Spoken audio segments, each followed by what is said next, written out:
Welcome. You're with the Nasty Pastor, and I'm back with another chapter reading from the Fall of America. Yeah, I've been enjoying it. I'm telling you, look, JT the bigger figure, I love you, man. You got me, I love you. You made your content some type of way come across to me so that I can get an understanding, a better understanding, what really took place in America. You feel me? What really took place in America. And like I said, I love you, man. I'm glad you're a Muslim. You get what I'm saying? I'm glad you have took the demiurge in your life. To me, you're a real one. To me, you're one that if music wasn't your resource to making some wealth, I would have been met you in prison or somewhere out in these streets. You understand what I'm saying? Because I know you killer. You got what I'm saying? You look killer. You look suspect to it all. Like I said, you one of the real ones. And I'm gonna just say this to you once again, we got you. You feel me? I may be in another culture, but one thing about it, it's only one word. You feel me? One word. Many names, but only one word. So I got you. And when I tell you I love you, it's not to butter you up. It's not to lay a trap for you. It's to let you know I have a lot of concern for you. I pray for you. I know you are a brother of mine. Anyway, like I said, we're on the Fall of America. This is another chapter reading.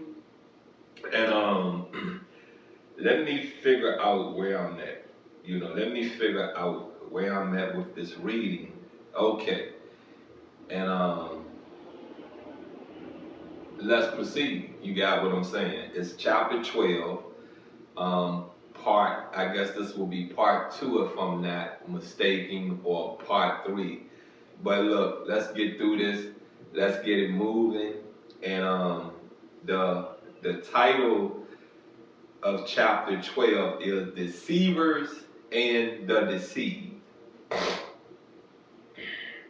Our predicament and position makes us the victim of deceit of these great scientific deceivers, the white race. They put us to sleep as babies, and they know the type of noise that will awaken the sleeping baby. The noise is that which Allah, in person of Master Fuad, Muhammad, has made. And He, Allah, has missioned me to continue to make that noise until all of our people are fully awakened from the slumber of the arch deceiver of the nations of the earth. Surely not all are really working to keep us blind, deaf, and dumb to the knowledge of the deceiver, but the few who would help us endanger their own lives in trying to help us. You get that? See, that's what martyrs are. You feel me? They endanger their self to pick a nation up, to make change. You got what I'm saying? To wake people up. You feel me? That's what martyrs do. As you see, the Christian priest Grappy in Milwaukee, who professes to be trying to help those who want to live next door, and in the house of the children of our father's slave masters, is having trouble. Even this easily can be classified as deceitful work against true freedom, justice, and equality for our people. This priest Grappy is having trouble among other open vicious haters of you and me, of his kind. This priest wants to help the poor black man here in America, and especially in Milwaukee, to accept false friendship, to forever be at their mercy, to rule spiritually, economically, and politically. He is not trying to teach the black man that they should not want to sell themselves back to the slave master for a morsel of pottage. The priest knows by the scripture in his Bible that the time is right for the total freedom of 400-year-old slave of the white man to go to his own earth. The priest is wise to you that you should have a place to live wherever you want. He would not have dared teach this openly before this day and time. The end of this world, the others are so evil and vicious to do us harm that great gangs of white people out in the streets will attack one poor black man going through the area in his car and will yell, get the nigger. That's true. You got what I'm saying? That's true how things went in America. You feel what I'm saying? It'd be a bunch of white men beating up on one black person. One black person. You feel me? A bunch of them. Bunch of them. And to this day, I would like to really understand this right here. You got what I'm saying? Now, I understand that we enslaved the Jews. Got me? I understand that.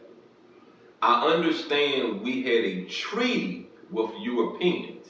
I understand that. And I look at Europeans as white people. You see what I'm saying? In America, they're Europeans. You know,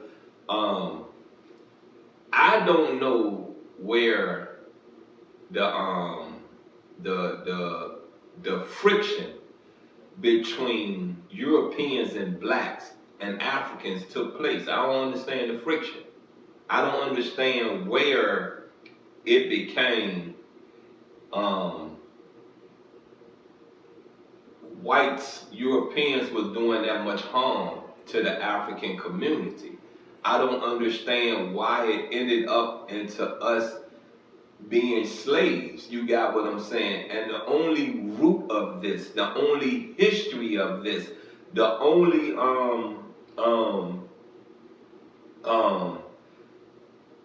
answer to that question I can give is this right here, because it clearly states in another reading, which is my extras. You got what I'm saying? That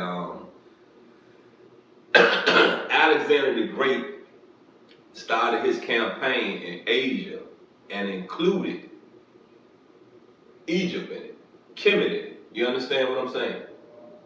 Now, it's clearly, as I stated, Greeks, Romans, we never enslaved them. We used them as allies. You feel what I'm saying? Us Kemites, we never enslaved them. They was our allies.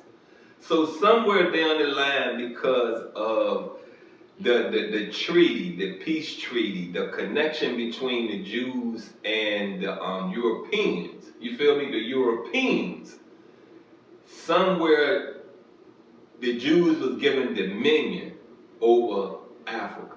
You get me? If I'm really giving you the best understanding, the best type of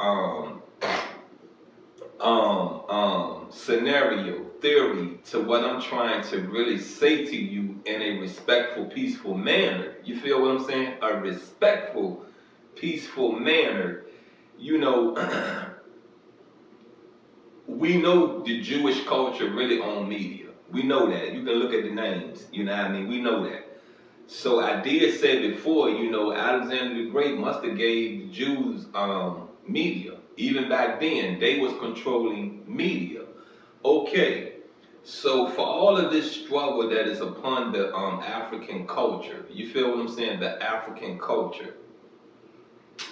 What did Alexander the Great promise the Jews if they will invade Egypt with him? What was promised? Because something had to have been promised. Even though you came and invaded my land and conquered my land, you feel what I'm saying? Even though you done that, I still don't have to go out here and be in your military. You understand? I don't. You probably could kill me, or I probably could bow down and be your slave, but I don't have to go out and be in your army.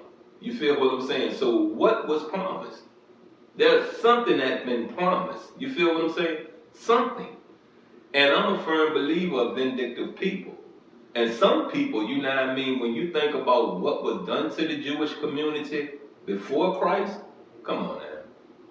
It's best for you to understand the ways of the Jews, and it's best for you to understand how to coexist with Jews. Let's get back into this reading. This is a coward's action of the white man in America ever since we have been here. Going after the so-called Negro to do him harm. He always wants 100 whites to attack that one Negro. This shows cowardice and the savage instinct of the white race against black people. The black man can put a stop to such attackers of this evil force, but it is not the way of Allah. It is not the way of the prediction as the priest shows. Now I say this to you once again. You got what I'm saying? You have explained for decades, maybe centuries, that the Islamic faith, the Muslim faith, is founded, is created by the black man, the African man, the original man, right? Right? Right. You get me? But the only black man, the only African that the Egyptian, that the Muslim Islamic culture speaks of is Muhammad. Everybody else is Jews. Everyone else is Jews. You feel what I'm saying? Everyone else is Jews. So I say this to you again, you know what I mean? If you take a Greek, you take a Roman, and you have a child by a Jew, do you get an Arabic? Do you get an Arabic? Come on now. Do you get an Arabic? What do you get out of it? What is the culture you're going to get out of it? What is the race you're going to get out of it? Let's get back into this. The coming of Allah in search for the black lost members of their nation today is to make himself known, so he can conquer our captors by using weapons against which they have no power. He, Allah, will bring attacks of divine judgment of their world without the use of contrived weapons. The weapons of war used by God in the past history of the destruction of the enemies of God, such as Noah's people, Lot's people, and Moses' people, are an example of what he will use today. The weapons are the forces of nature against which we have no defense. Now peep this out. And that's where I'm going to end in this reading. Hold up. Yeah, that's where I'm going to end this reading. And peep this out, right? You know, I just made a post about natural disasters. You got what I'm saying? That come from the demiurge. You know, that was meant. That is a prophecy that's been fulfilled. And right here we're reading where it says the weapons of war used by God in the past history of the destruction of the enemies of God, such as Noah's people, Lot's people, and Moses' people, are an example of what we will use today. The weapons are the forces of nature against which we have no defense. You get me? No defense. Did we have a defense for COVID? There was a mass genocide, but did we have a defense for COVID? Because see, as you know and as you see, if you study the story of Noah, everybody died but Noah's family.